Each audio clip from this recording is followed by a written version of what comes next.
بسم اللہ الرحمن الرحیم۔ ناظرین، آج کا پہلا ولاگ کتاب کا نام ہے سیرت النبی جلد سوم، پیج ہے 248۔ ناظرین، وہی واقعہ بیان ہو رہا ہے۔ اس سے پہلے حضرت شاہ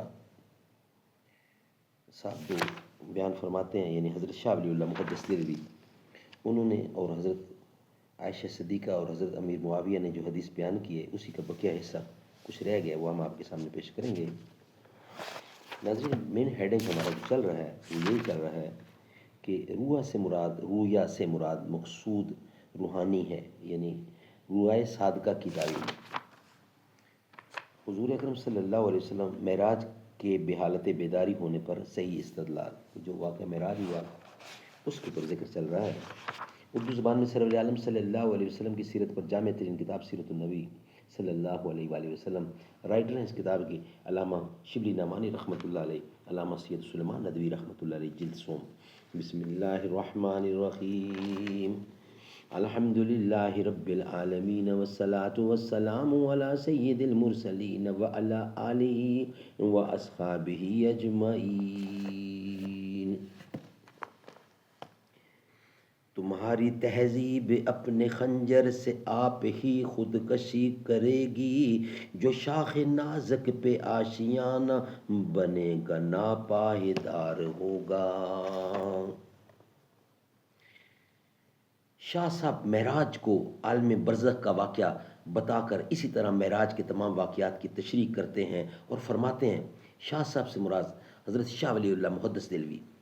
لیکن سینہ کا چیرنا اور اس کا ایمان سے بھرنا تو اس کی حقیقت ملکیت کے انوار کا غلبہ اور طبیعت بشری کے شعلہ کا بجھنا اور طبیعت کی فرما برداری اس فیضان کے قبول کرنے کے لیے جو خطیر القدس سے خدا اس پر فائز کرتا ہے، لیکن آپ کا براق پر سوار ہونا تو اس کی حقیقت آپ کے نفس ناطقہ بشری کا اپنے اس روح حیوانی پر استیلا حاصل کرنا ہے جو کمال حیوانی ہے۔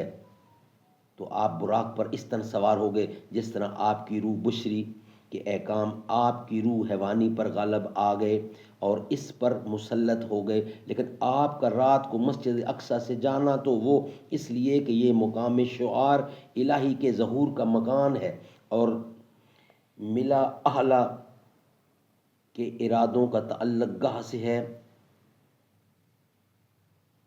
اور انبیاء علیہ السلام کی نگاہوں کا نظارہ گاہ ہے۔ گویا وہ اعلیٰ کی طرف ایک روشن دان ہے جہاں سے روشنی چھن چھن کر اس روشن دان کے ذریعے اس کرۂ انسانی پر فائز ہوتا ہے۔ لیکن آپ کی انبیاء علیہ السلام سے ملاقات اور مفاخرت اور امامت تو اس کی حقیقت کو ان کا اجتماع ہے، بحیثیت اس کے کہ وہ سب ایک ہی رشتہ میں خیر القدس سے مربوط ہیں اور آپ کی ان حیثیات کمال کا ظہور ہے جو ان تمام پیغمبروں میں آپ کی ذات سے مخصوص تھیں۔ لیکن آپ کا آسمانوں پر ایک ایک آسمان کر کے چڑھنا اور فرشتوں اور مختلف پیغمبروں سے ملاقات تو اس کی حقیقت درجہ بدرجہ تحت کے منزلوں سے کھینچ کر عرش الہی تک پہنچنا ہے، اور ہر آسمان پر جو فرشتے متعین ہیں اور کامل انسانوں میں سے جو جہاں جس درجہ تک پہنچ کر ان کے ساتھ مل کر گیا ہے، ان کے حالات سے اس تدبیر سے جوہر آسمان میں خدا نے وحی کی اور اس مباحثہ سے جو اس آسمان کے فرشتوں کی جماعت میں ہوتا ہے آگاہی ہے۔ لیکن حضرت موسیٰ کا رونا تو عذرائے حسد نہ تھا، بلکہ وہ اس بات کی تمثیل تھی کہ ان کی دعوت عامہ نہیں ملی اور اس کمال کی بقا ان کی عنایت نہیں ہوئی تھی جو عموماً دعوت سے حاصل ہوتی ہے۔ لیکن سدرۃ المنتہا تو وہ وجوہ کا درخت ہے، اس کا ایک دوسرے پر مرتب ہونا اور پھر ایک ہی تدبیر میں مجتمع ہونا، جس طرح درخت اپنی شاخوں کے بے شمار افراد کے اختلاف کے باوجود اپنی قوت غذائیہ